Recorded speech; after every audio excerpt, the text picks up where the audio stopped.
Hello friends, you're watching Affection Unbound. Real life, real twists. Let's begin the journey.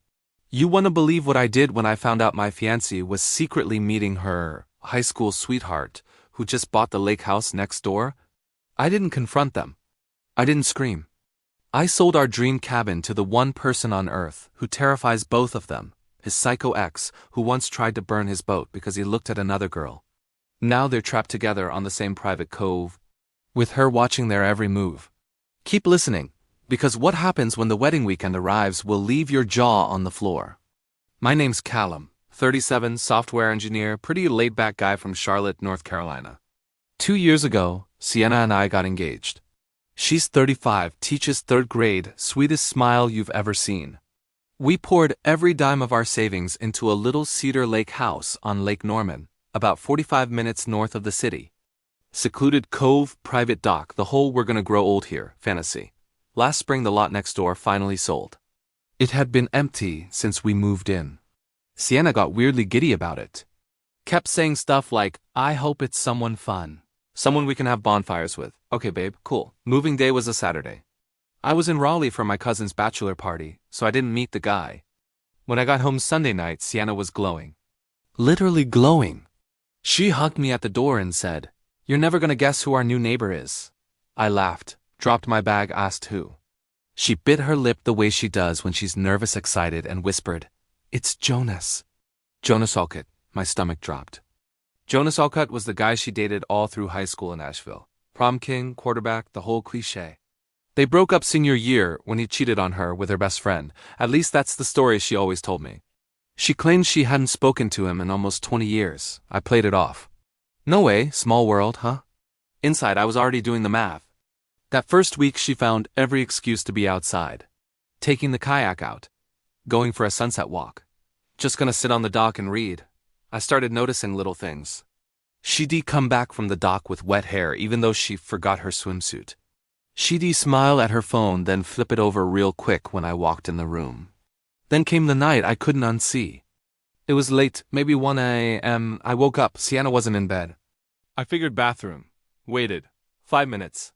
10. I walked out to the living room. Looked through the big lake-facing windows. Moon was full, water like glass. There she was, down on our shared dock, standing way too close to a guy I instantly recognized from her old yearbook photos. Tall, still had that quarterback build. Jonas. They weren't kissing, but his hand was on her arm, her head tilted toward him like they were sharing some secret the whole world wasn't he allowed to hear. I stood there frozen until she finally came inside. She slipped into bed like nothing happened. I pretended to be asleep. Next morning, I asked real casual, Sleep okay? She said yeah, just needed some air. Another lie. That's when I started watching closer, and what I found next made me realize this wasn't random at all. I started digging, quietly. Turns out Jonas hadn't just stumbled onto the lake house listing. Sienna had posted a photo of our dock at sunset last fall, tagged the exact cove, and wrote some nostalgic caption about coming full circle. Jonas commented a single heart emoji. 2 weeks later, he closed on the lot next door. Coincidence? Yeah, right. I found their old messages on her iPad. She still used the same passcode, our anniversary. They've been talking since January. Nothing crazy explicit at first, just remember when stuff.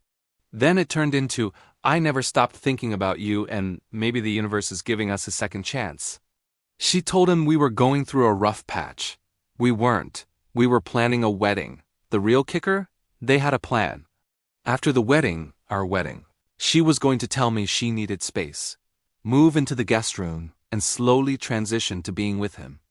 The lake house was supposed to be their fresh start once I was out of the picture. I read that part at 2 in the morning and almost threw the iPad into the lake. Instead, I made coffee and started thinking like an engineer. Problem, constraints, solution. I remember Jonas once dated a girl named Maddie Grant back in Charlotte. They were together senior year of college. She was intense, keyed his truck when they broke up. Showed up at his apartment at 3 a.m. screaming song lyrics. The big one, she tried to set his boat on fire at the Lake Norman public dock because he talked to a bartender. Charges got dropped when her dad paid for the damage. But Jonas moved to Raleigh for 3 years just to shake her. Fast forward, Maddie never got over him. Her Instagram was a shrine. Old couple photos with captions like, "Goddess timing is perfect," and "Still wearing your hoodie." She lived in Mooresville now, 20 minutes from the lake, and posted constantly about wanting a lake house to heal, so I messaged her from a burner account. Told her I knew where Jonas was hiding. Sent her the Zillow link to our house the day I quietly listed it, 20 grand under market, cash only, quick close. Caption, "Your future home." Right next door to the man who got away. She called me within 30 seconds, crying, asking if it was real. I said yes, but the seller, me, wanted to make sure the buyer understood the unique neighborhood dynamic. She said she didn't care, she'd pay asking, cash, no inspection, close in 10 days. I almost felt bad, almost. Sienna noticed the for sale sign the next morning, freaked out. "Callum, what the hell? We're getting married in 8 weeks. I just smiled and said the market was hot, we could make a killing and buy something bigger after the honeymoon. She bought it, sort of. Started stress-eating wedding cake samples. 3 days later, Maddie's offer came in. I accepted it before Sienna even saw the other bids. That's when Jonas showed up at our door, white as a ghost. Jonas stood on my porch in boat shoes and panic. "Callum, man, you can't sell to Maddie Grant. She's literally insane. She burned both houses down." I sipped my coffee. "Cash offer, bro. Clean, 10-day close." "You know how the lake market is?" He begged. Actually begged. Said he'd buy it himself, pay over asking, anything. I told him too late, contract signed. He called Sienna screaming. She came running out in her robe, hair still in rollers from wedding trial curls, yelling at me in the driveway like I was the crazy one. That night she finally confessed everything. The messages, the plan, the "I never stopped loving him" speech. Then she cried and said she'd call off the wedding if I just killed the sale. I told her the wedding was still on, for appearance's sake. We had 200 guests flying in, deposits, her dad's country club ego. We'd smile, cut the cake, and sign the divorce papers the next morning. She went pale when she realized I wasn't bluffing. Closing day was a Saturday, same weekend we were supposed to get married. Sienna was at the venue doing photos with her bridesmaids, thinking the house deal had fallen through. I signed at the title company alone. Maddie showed up in a white sundress like she was the bride, clutching a cashier's check and a bottle of champagne. She hugged me, whispered, "Thank you for bringing us back together," and asked if she could park her Jeep in my driveway until the wedding party left.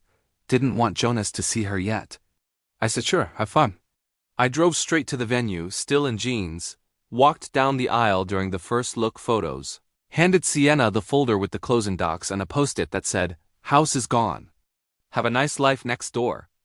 Then I told the DJ to play "Take the Money and Run," kissed her stunned father on the cheek, and left before the appetizers came out. Half the guests thought it was a prank. The other half saw Sienna sobbing on the dock and figured it out. 3 months later, I'm living in a high-rise in uptown Charlotte, kayak on the balcony, no neighbors sharing a dock. Mutual friends send updates like it's a reality show. Maddie installed Ring cameras pointing at Jonas's bedroom windows for security. Jonas put up 10-foot privacy fencing. Maddie just stands on a stepladder and waves. Sienna moved into Jonas's guest room temporarily. They can go out on the boat, without Maddie following in her own pontoon blasting their old high school playlist.